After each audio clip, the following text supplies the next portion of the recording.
الله أكبر الله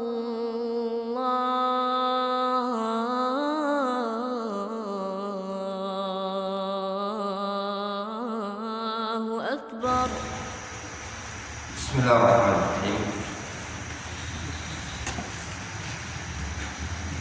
الحمد لله نحمده ونستعينه ونستغفره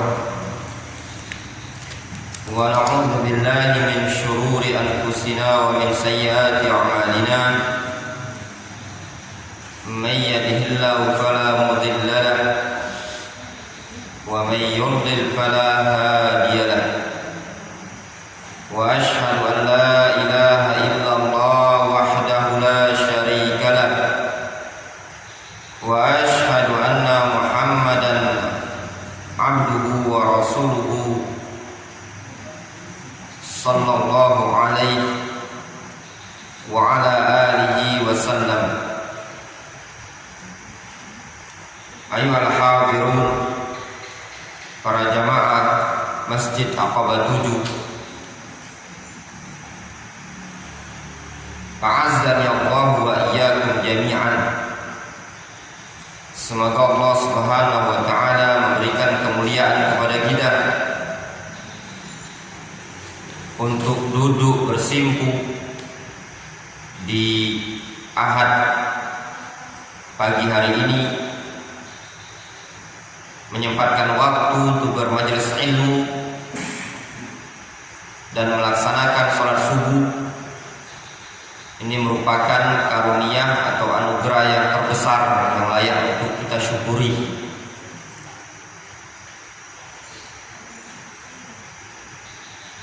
Sebagaimana yang ma'ruf di kalangan para ulama, bahwasannya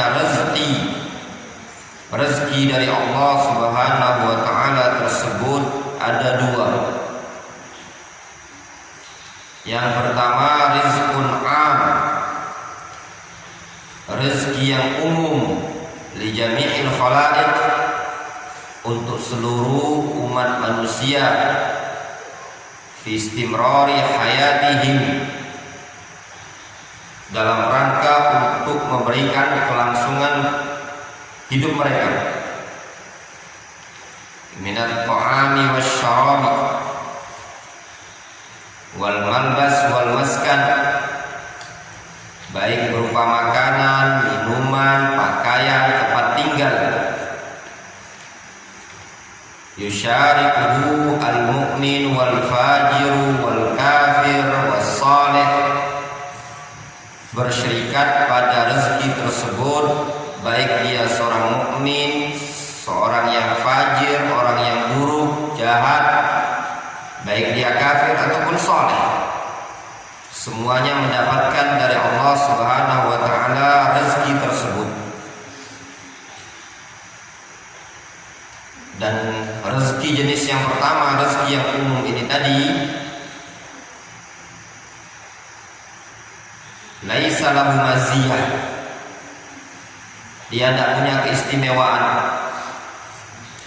Dikarenakan itu adalah rezeki yang Allah Subhanahu wa taala berikan kepada seluruh makhluk. Jenis yang kedua, para jamaah yang dirahmati oleh Allah Subhanahu wa taala, adalah rizqun khas, rezeki yang khusus. Rezeki yang khusus ini adalah rezeki yang Allah Subhanahu wa taala berikan kepada hamba-hambanya kaum mukminin as-salihin al-muwaffaqin, yaitu hamba-hamba Allah yang mereka beriman kepada Allah, orang-orang saleh, orang-orang yang diberikan taufik. Apa jenis rezeki yang kedua ini? Yaitu rizqul iman wal islam wal amal saleh, rezeki beriman, berislam dan beramal saleh, yang tidak didapatkan oleh setiap umat manusia. Keimanan tidak setiap orang bisa mendapatkannya. Keislaman tidak setiap orang bisa mendapatkannya. Secara khusus lagi rezeki untuk beramal dengan amalan soleh ini adalah rezeki terbesar. Jadi jangan difahami yang namanya rezeki itu cuma yang dipikir duit, yang dipikir harta. Ilmu wal amal soleh min akbari ni'amillah. Rezeki berupa ilmu dan amal soleh termasuk rezeki Allah yang paling besar. Sebagaimana dikatakan oleh Syekh Abdurrahman Ibn Nasir As-Sa'di rahimahullah ta'ala dalam bait Manzumah Al-Qawaid Al-Fiqhiyah, beliau mengatakan, "I'lam budita anna afdalal minan ilmun yuzilu syakka 'anka wad-darar wa yakshiful haqqa lidil qulubi wa yusilul 'abda ilal matlubi." Ketahuilah, kata beliau, anna afdalal minan, bahwasannya anugerah Allah yang paling besar, yang paling afdal, ilmu, berupa ilmu, yang disebutkan beliau rahimahullah ta'ala, yuzilu syakka anka wad-darar, suatu ilmu yang bisa menghilangkan keraguan dari dirimu dan juga bisa menghilangkan penyakit-penyakit kotor dalam hatimu. Wa yakshiful haqqa lidil qulubi, ilmu yang bisa membuka kebenaran, menampakkan kebenaran bagi orang-orang yang mempunyai hati. Wa yusirul 'abda ilal matlubi, dan juga ilmu yang bisa mengantarkan seorang hamba kepada apa yang dia inginkan. Sehingga para jemaah yang dirahmati oleh Allah Subhanahu wa taala, keberadaan kita untuk melaksanakan salat subuh di pagi hari ini itu sudah anugerah terbesar. Sebagaimana yang kita janjikan pada bulan yang lalu, kajian subuh hari ini masih melanjutkan berkaitan dengan pembahasan salatul fajar, salat subuh. Salat subuh ini betul-betul salat yang paling istimewa.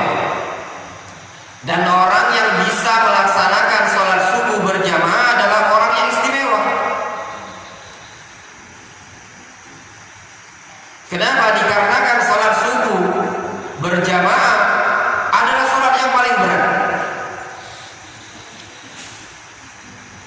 Bangun di pagi hari subuh ini, pagi-pagi seperti ini cuaca sangat dingin dan ngantuk berat. Makanya Rasulullah SAW memberikan jaminan, man shalla al-bardain dakhala al-jannah. Barang siapa yang sholat di dua waktu yang dingin, maka dia akan masuk ke dalam surga. Dua waktu yang dingin, kata para ulama, salatul subhi wa salatul asr, salat subuh dan salat asar. Di anna subha abrad ma yakunu minal lail, dikarenakan subuh itu adalah waktu yang paling dingin dari bagian malam. Wal asar abrad ma yakunu minan nahar, sedangkan waktu asar adalah waktu yang paling dingin dari waktu siang hari. Salat zuhur itu panas, asar dingin. Orang yang bisa menjaga dua salat ini tadi, dakhalal jannah, dia akan masuk ke dalam surga. Para jamaah yang dirahmati oleh Allah Subhanahu wa taala, pada pertemuan yang telah lalu kita telah menyebutkan keutamaan, keistimewaan salat subuh dan salat fajar. Fa insyaallah taala pada subuh hari ini kita akan melanjutkan poin-poin yang berkaitan dengan salat subuh. Di antaranya tercelahnya orang-orang yang tidak melaksanakan tidak bangun subuh.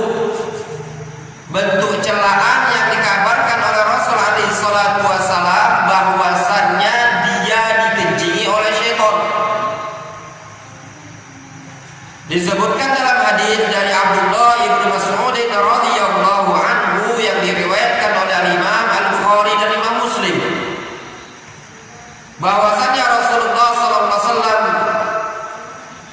pernah dikabarkan kepada beliau, rajulun nama hatta yusbih, ada seorang laki-laki tertidur sampai bablas masuk waktu subuh. Maqama ila shalah, dia tidak bangkit, tidak berdiri untuk melaksanakan sholat. Azan berkumandang masih dalam selimut, masih di atas kasur. Jam 4:30, 4:30 subuh berkumandang azan, masih dilanjutkan sama dia. Jam 5 bangun 5:30. Kadang na'udzubillah sampai matahari terbit tidak sholat subuh sama sekali. Ketika disampaikan kepada Rasul alaihi salatu wasalam ada orang yang seperti ini, ya, tidak bangun subuh, kata Rasul sallallahu alaihi wasallam, dzaka rajulun bala syaitan fi udhunihi, laki-laki itu adalah orang yang dikencingi oleh syaitan di bagian telinganya. Mau dikencingi oleh syaitan? Kalau tidak mau bangun pagi. Rasul alaihi salatu wasallam menyebutkan gambaran buruknya orang tersebut tatkala seseorang mempersiapkan lubang telinganya untuk dikencingi oleh syaitan. Kita baik kalau mau duduk tidur dikencingi anak, jangan kamu nangan kan, ambil kunci motor tadi kan, lengkap pakai kunci bak. Itu gambaran kita. Yang ini syaitan setiap subuh terus bertahun-tahun. Alhamdulillah. Dikatakan oleh Abdullah ibnu Mas'ud radhiyallahu anhu, kafa lil mar'i minasyarr ayyabula syaitan fi udhunihi. Cukuplah seseorang dikatakan buruk tatkala telinganya dikencingi oleh syaitan. Kalau telinga jadi klosetnya syaitan, na'udzubillah, ya, bisa menyebabkan kotor, menyebabkan telinga tersebut susah untuk masuk ilmu. Makanya lihat orang-orang yang bebal sholat subuhnya, kalau dinasihati bebal. Orang yang tidak mau sholat subuh bebal, dia omongin sekali kau bebal, kekal. Ya, dia omongin sekali masih tidak, dikasih peringatan masih, dikarenakan telinganya sudah dikotori oleh syaitan. Di antara dampak buruk orang yang tidak mau melaksanakan sholat subuh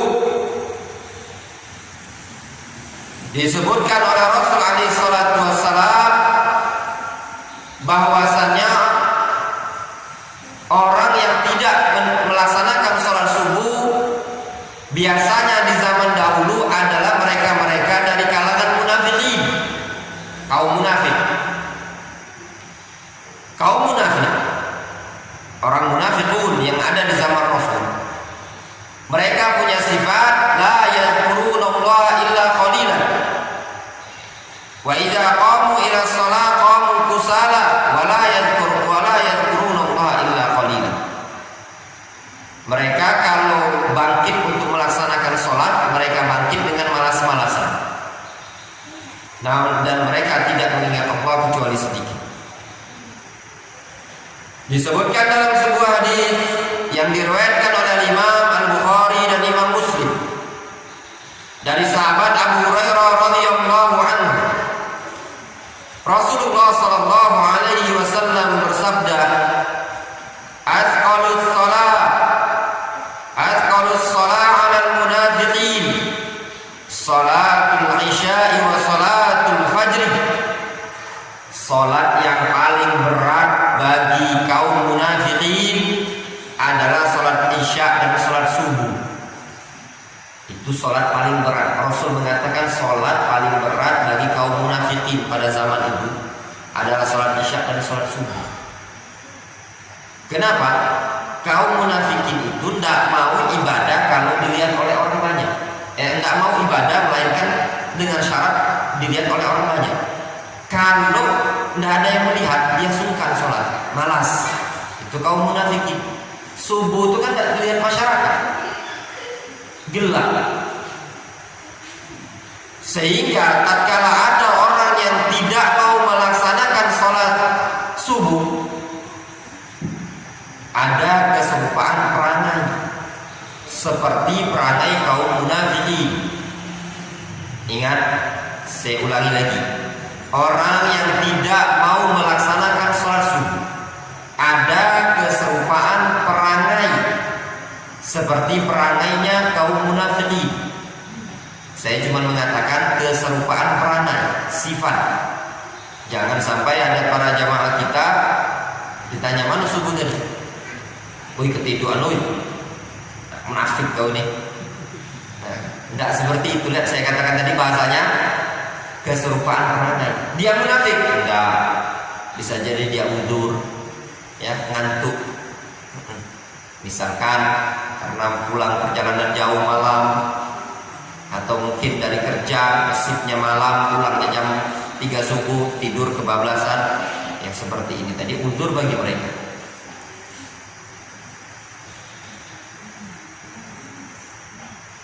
Rasul menyebutkan walau ya'lamuna ma fihima la'atauhuma walau habwan. Kalau seandainya mereka umat manusia tahu tentang keutamaan yang terdapat pada sholat isya dan sholat subuh tadi, niscaya mereka akan mendatangi, akan mengerjakan kedua sholat tersebut walau habwan, meskipun dengan cara merangkak. Ini keutamaan yang sangat besar. Dalam lafaz yang lain, ya, lafaz yang lain, Rasul alaihi salatu wasallam menggambarkan walladzi nafsi biyadihi, sungguh demi zat yang jiwaku berada di tangannya, lau ya'lamu ahaduhum annahu yajidu arqan saminan aw mirmatain hasanatain la syahidal isya. Kata Rasul, kalau seandainya salah seorang dari kaum munafikin tadi tahu, ya, bahwasannya dengan sholat subuh tadi atau sholat isya tadi, dia akan mendapatkan arkon saminan. Arkon itu daging yang nempel-nempel di tulang, apa namanya? Lebih kurang tulang kecil lah ya, Pak. Wa mirmatain hasanatain. Mirmatain itu daging yang nempel pada apa namanya, kuku-kuku kambing, kuku-kuku hewan. Ya, kikil lagi loh ya. Ya. Kalau arkon ini yang nempel di bagian tulang, misalkan tulang badan. Kalau kita beli tulang ya, tulang sapi ya, daging yang nempel di tulang, ini disebut dengan arkon. Kalau daging yang nempel di kaki telapak, kikil ya, gitu ya, kikil, ini disebut dengan mirmah. Kata Rasul, kalau seandainya salah seorang dari kaum munafikin tadi, mereka tahu bakal dapat tulang yang ada dagingnya, anggaplah sop tulang ya, sama sop kikil di masjid tadi, niscaya mereka akan menyaksikan sholat maghrib dan sholat isya dan sholat subuh. Maknanya kalau ada makanan di masjid tadi berupa tulang ini tadi, pindang tulang atau sop tulang, niscaya mereka akan ikut sholat isya dan sholat subuh berjamaah. Difahami? Rasulullah SAW menyebutkan tentang hal ini rendahnya pikiran kaum munafikin. Kata Al-Hafidz Ibnu Hajar Al-Asqalani rahimahullah ta'ala, beliau mengatakan fihi al-isyarah ila kalamil mutakhallifina ila shalah anis shalah biwasfihim bil hirsi 'ala syai' al hakir min mat'umin aw mal'ubin bihi. Pada hadis ini terdapat isyarat celaan terhadap orang-orang yang meninggalkan sholat. Dari sisi Rasul mensifati mereka berupa ambisinya mereka terhadap sesuatu yang rendah, berupa makanan atau mainan. Hina sekali ya. Rasul SAW mensifati orang yang tidak mau sholat berjamaah, tidak mau sholat isya, tidak mau sholat subuh, melainkan tatkala dia mendapatkan makanan. Itu kerendahan. Kenapa? Dikarenakan sholat subuh, sholat isya keutamaannya sangat besar. Tidak senilai dengan cuma tulang ini kan, sop tulang, bukan pula sop daging, sop tulang. Sisip dikit patah gigi, ya kan? Namun kerendahan, hinaan, celaan Rasul SAW kepada kaum munafikin yang dipikir sama mereka dunia. Sama seperti kita ini. Sholat subuh berjamaah ini keutamaan sangat besar. Namun lihatlah jamaah khobat 7 ini tadi. Ya, 2 baris tidak sampai. Coba kalau di sini ya, yang ikut sholat subuh dapat beras 5 kilo. 5 kilo itu cuma 50.000 Pak Ridwan. 5 kilo. Yakin umum pula besok. Ya, umum pula besok. Siapa yang tak modal ini? Silakan umum pula besok. Jumat itu lah. Rame kan? Kepada para jamaah sholat Jumat yang dirahmati oleh Allah Subhanahu wa taala, insyaallah subuh siapa yang sholat subuh berjamaah di sini nanti akan ada pembagian beras 5 kilo Sabtu pagi. Bukti kalau Pak Ridwan. Aku yakin Pak Ridwan. Rami Pak Ridwan. 5 kilo itu rami sampai ke situ. Tapi kalau kita khutbah berhati-hati Jumat itu nyampaikan keutamaan sholat subuh, enggak ngantuk. Tapi kalau bayarannya kontan di dunia, walaupun cuma beras 5 kilo, itu semangat. Itulah kita ini pengennya dibayar kontan di dunia. Ya. Dalam keadaan bayaran Allah SWT di negeri akhirat itu jauh lebih baik. Padahal yang Allah Subhanahu wa taala berikan balasan untuk orang yang melaksanakan ketaatan berupa sholat subuh berjamaah ini sangat besar. Keutamaannya sangat besar sekali. Dan sholat yang paling afdol dari sholat 5 waktu adalah sholat subuh. Namun seperti inilah kondisi jamaah. Jadi kalau ada pertanyaan kenapa bagaimana Ustaz mau membangkitkan semangat para jamaah untuk bisa sholat subuh berjamaah, kalau cuma sekedar dalil ya, berbusa mulut sang ustaz khutbah Jumat menyampaikan dalil belum terlalu menarik ya. Kalau mau menarik itu tadi yang setiap sholat subuh rutin, sholat 5 waktu rutin 27.000 kalikan sebulan rabi ya mana dulu rutin dia full di absen kan. Siapkan apa namanya kalau yang begawi-gawi kan apa namanya pinjer kan ya. Nah pinjer itu tadi di pintu situ parkiran sama pintu itu lah, pintu itu digo datang cek lo awal bulan hitung itu rame Pak Ridwan, tidak perlu lagi gitu nah sampaikan dalil, pengajian tidak perlu lagi, cukup seperti itu. Tapi itu sifatnya orang munafikin, tidak mau dia ibadah kecuali urusannya apa? Dunia. Namun kaum mukminin ya gelap-gelap datang. Disebutkan dalam kisah seorang sahabat Nabi alaihi salatu wassalam beliau pernah berjalan di kegelapan malam dalam keadaan tongkatnya beliau itu bercahaya. Tongkatnya mengeluarkan cahaya, berjalan di kegelapan malam. Ternyata beliau adalah orang-orang yang dulunya sahabat ini, beliau adalah orang-orang yang senantiasa melakukan perjalanan menuju Masjid Nabawi untuk melaksanakan sholat berjamaah. Allah SWT berikan karomah kepada dia berupa tongkatnya tadi bisa memancarkan cahaya di malam hari. Kemudian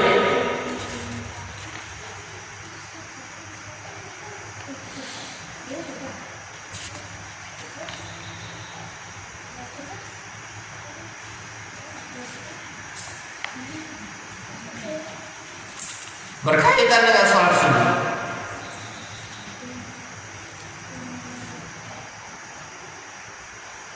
ada beberapa permasalahan yang perlu kita bahas dari sisi min jihatin fiqhiyah, dari sisi fikih.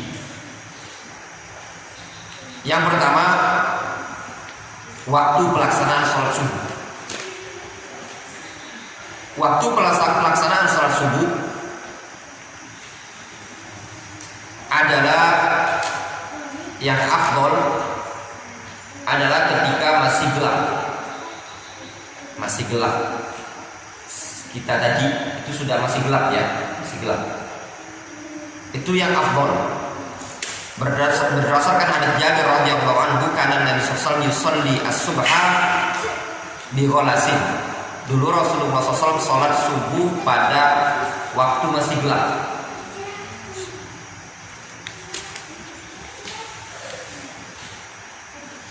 Dan tidak diperbolehkan bagi dia mengulur sholat sampai seperti ini. Tidak boleh. Waktunya, sebenarnya waktunya dimulai dari masuknya fajar, disebut dengan fajar sodik, sampai dengan matahari terbit. Itu sebenarnya waktu. Ini sebelum terbit matahari kan belum terbit. Ini masih boleh. Namun tidak diperbolehkan untuk mengulur sengaja seperti ini. Udah tahu dia subuh azan, masih dimolor-molorkan sama dia, pakai lawit. Tahu pula dia waktu subuh. Subuh itu jam 4.35, matahari terbit. Dia pernah nyimak di masjid syuruk, gitu kan? Jam 6. Oh, berarti terbitnya jam 6. Berarti jam 6 kurang seperempat masih bisa sholat subuh. Dimolorkan sampai sekarang. Boleh tak? Jawabannya tak boleh. Ya, ini mengolor-olor waktu sholat. Kemudian berkaitan dengan sholat subuh, yang afdol bacaannya agak dipanjangkan. Yang imam di sini biasanya siapa? Syarif, ya. Nah, Syarif, yang afdol untuk sholat subuh dipanjangkan bacaannya. Dinukilkan oleh Imam Ibnu Battal rahimahullah taala, beliau berkata, ittafaqal ulama ala anna atwal sholawat qira'atan salatul fajr. Para ulama sepakat bahwasannya sholat yang paling panjang bacaannya adalah sholat subuh, dengan kesepakatan para ulama sebagaimana dinukilkan oleh Imam Ibnu Battal dalam Syarah Sahih Bukhari. Para ulama sepakat sholat yang paling panjang bacaannya adalah sholat subuh. Ada motor, kasihan. Makanya gak dipanjangkan tadi. Nggak tahu siapa tadi. Kesian. Ya, beliau udah berupaya untuk datang ke masjid supaya dapat rakaat pertama ya. Tapi di sini misalkan Syarif terdengar suara motor, kira-kira bisa dipanjangkan ya. Tapi jangan dilihat juga siko motor, panjangkan. Rencana mau ruku, gak dipanjangkan lagi. Ada lagi motor, rencana mau ruku, panjangkan lagi. Sampai 6 motor, itu tadi. Diperkirakan. Bila tadi cuma ada suara satu motor, agak dipanjangkan dikit supaya dia dapat rakaat bersama kita, itu tidak masalah. Kemudian khusus Jumat disunnahkan membaca pada rakaat pertama subuh Jumat, membaca as-sajadah rakaat pertama. Rakaat kedua membaca al-insan. Ini yang sunnah. Adapun rakaat pertama membaca sajadah separuh, rakaat kedua lanjut sajadah separuh, ini tidak disunnahkan. Boleh. Hukumnya boleh baik. Namun yang sunnah, yang benar-benar sunnah, rakaat pertama sajadah, rakaat kedua al-insan. Hal ata 'alal insani hinum minan dahri lam yakun syai'an madhkura. Itu rakaat kedua, itu yang sunnah. Kemudian terkadang Rasul membaca, terkadang ya, sesekali syarif, Rasul membaca pada rakaat pertama idza zulzilatil ardu zilzalaha. Rakaat kedua idza zulzilatil ardu zilzalaha, 2 kali. Surat tersebut rakaat pertama, rakaat kedua. Tapi kadang-kadang ya mungkin sebulan sekali. Ya tiap subuh idza zulzilat. Memikir ini terus bacaan gentine pada 25. Bukan? Kemudian berkaitan dengan qobliyah subuh. Dari sekian sholat sunnah rawatib, qobliyah dan ba'diyah 5 waktu ini tadi, yang paling afdol adalah qobliyah subuh. Aisyah radhiyallahu anha menyebutkan Rasulullah SAW bersabda, rakaatul fajri khairun minad dunya wa ma fiha. 2 rakaat sebelum subuh jauh lebih baik dibandingkan dunia dan isinya. Juga disebutkan dalam hadis Aisyah mengatakan lam yakun an-nabi sallallahu alaihi wasallam ala syai'in minan nawafil asyad minhu ta'ahudan an raka'atain al-fajr. Rasulullah SAW tidak pernah betul-betul menjaga sesuatu yang sangat beliau tekankan untuk dijaga dibandingkan 2 rakaat fajar. Jadi diupayakan 2 rakaat qobliyah subuh tadi kita kerjakan. Permasalahan berikutnya berkaitan dengan sholat subuh, tidak disunnahkan, bahkan tidak ada sunnah dan tidak ada dalil melaksanakan ba'diyah subuh. Ba'diyah subuh ya, tidak ada sunnah. Hukumnya haram melaksanakan sholat sunnah setelah sholat subuh sampai matahari terbit, yang dikenal dengan sholat apa? Sholat syuruk, sholat duha. Difahami? Yang dikenal dengan sholat duha di awal waktu atau sholat isya. Adapun pengen sholat sunnah setelah sholat subuh karena sebab, ingat karena sebab diperbolehkan. Sebab itu misalkan dia ini sudah sholat di rumah kesiangan, siang kan. Nah ke masjid dia sholatnya di rumah, berangkat baru ingat ternyata ada pengajian, masuk masjid sholat, kemudian sholat tahiyatul masjid dalam keadaan dia sudah sholat subuh kan, jawabannya dia perbolehkan. Atau dia sholat ada di musola misalkan sekitar sini, misalkan dia tinggal di Puspa Citra ini, dia sholat subuh di situ karena cepat, sholat subuh di situ. Setelah sholat subuh di situ dia ingin berangkat ke sini ikut kajian, masuk masjid kemudian dia sholat tahiyatul masjid, boleh tak? Jawabannya boleh, dikarenakan sholat tahiyatul masjid tadi sholat darus sabab, sholat yang memiliki sebab, sholat darus sabab, sholat yang memiliki sebab itu diperbolehkan. Berdasarkan hadis Rasulullah SAW, la sholata ba'dal fajri hatta tatlu'a syams. Tidak ada sholat setelah sholat subuh sampai matahari terbit. Pembahasan yang berikutnya, bagaimana kalau telat melaksanakan qobliyah subuh? Contoh, dia ini bangun subuh tadi, gambaran misalkan Pak Ridwan ini, Pak Ridwan bangun subuh. Nah, jadi praktek dulu kan. Siapa di sini yang belum qobliyah subuh? Rata-rata sudah kan? Ya, Pak Ridwan sudah? Belum Pak Ridwan. Nah sudah, prakteknya Pak Ridwan, langsung Pak Ridwan bisa ngamalkan. Pak Ridwan belum qobliyah subuh, telat tadi kan, datang ke masjid tadi komati. Nah, Dalam kondisi seperti ini ada dua cara Pak Ridwan. Ya, cara pertama, setelah imam salam, setelah salam tadi Pak Ridwan nggak usah zikir, tapi langsung bangkit melaksanakan qobliyah subuh. Langsung bangkit melaksanakan qobliyah subuh dengan niat qobliyah subuh mengqadha, dengan niat mengqadha. Kayak tanya, cak mana niatnya? Niat kita dalam hati, ya itu tadi. Mengqadha qobliyah subuh. Dalilnya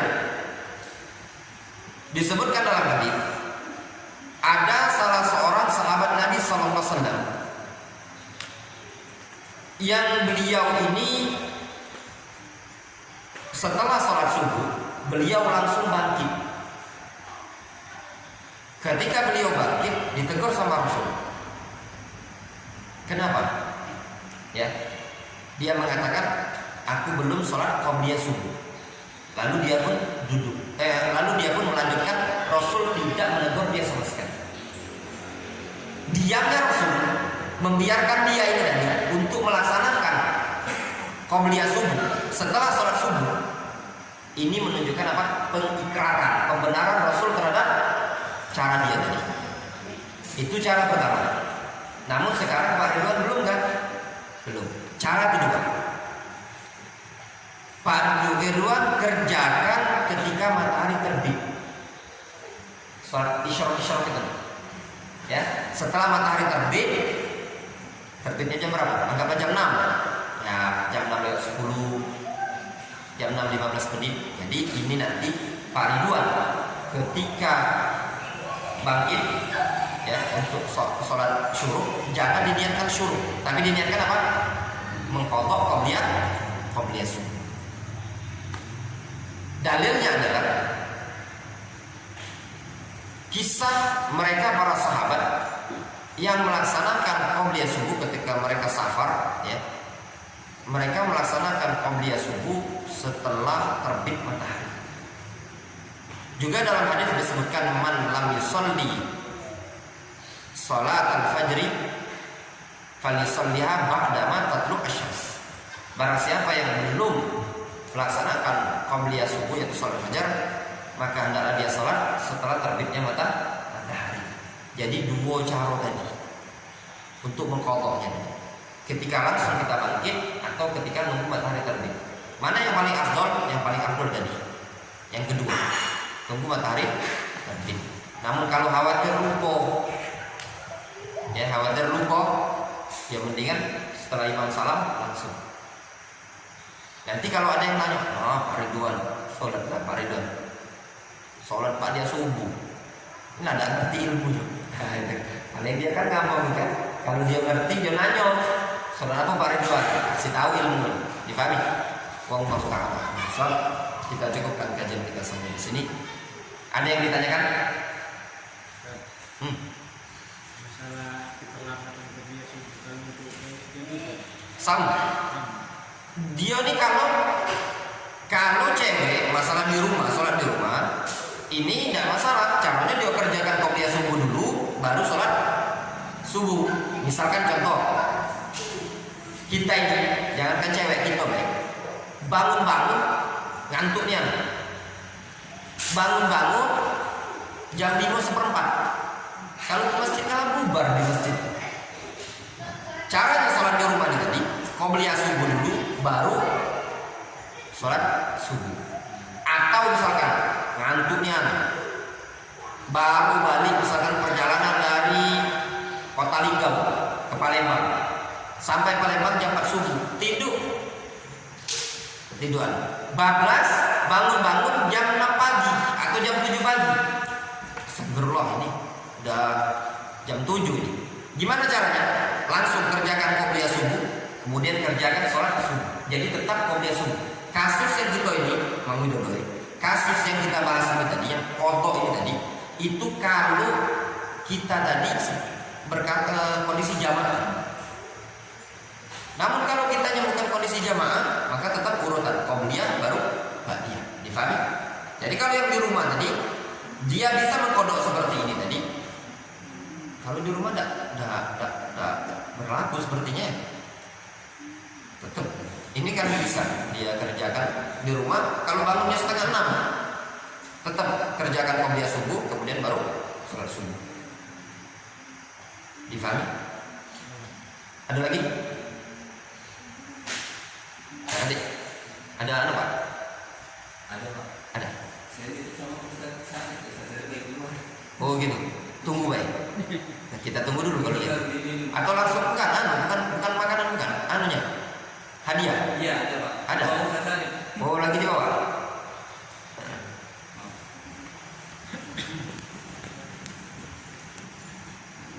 Anunya dibawa sama dia, namanya. Catatan nama.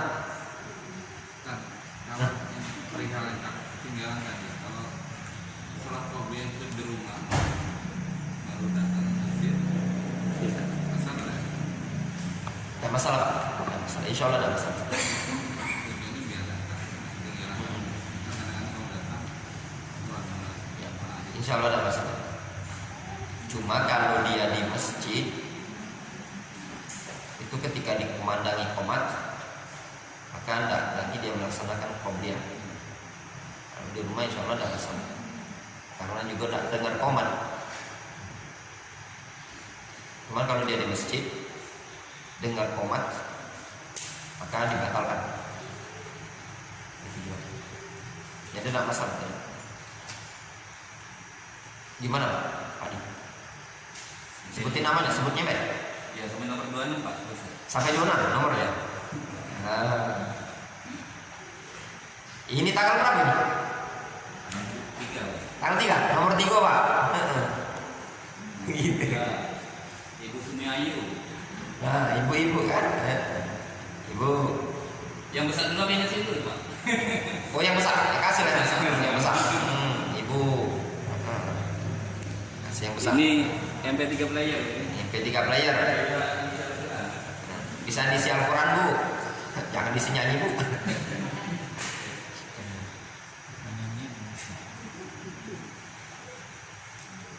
Lagi Pak? Iya Pak. 3 lagi. 3 lagi. 7 Pak. Nomor 7 Habil. Habil. Mana Habil? Oh itu Habil. Habil. Ke depan Ustaz. Nah sini Habil. Nah warna apa Habil? Pilihlah salah satu. Nah ya. Sudah 7, naik 14. Udin. Asrudin. Nah. Saya beri lampu. Oh. Yuk. Satu lagi Pak. Lagi Pak. Satu lagi. 21. Nah, nomor Habil ada 2 ini namanya. Oh 2. Oh kalau gitu 26. 26 Sarif Hidayat dulu. Syarif. Ustaz Sarif. Kasihkan beliau. Ya. Sudah. Nah. Dah. Sudah Pak ya? Kita cukupkan kajian kita sampai sini. Naktafi bihadzal qadar. Subhanallah wa bihamdihi asyhadu an la ilaha illa anta astaghfiruka wa atubu ilaik. Wa akhiru da'wana alhamdulillah.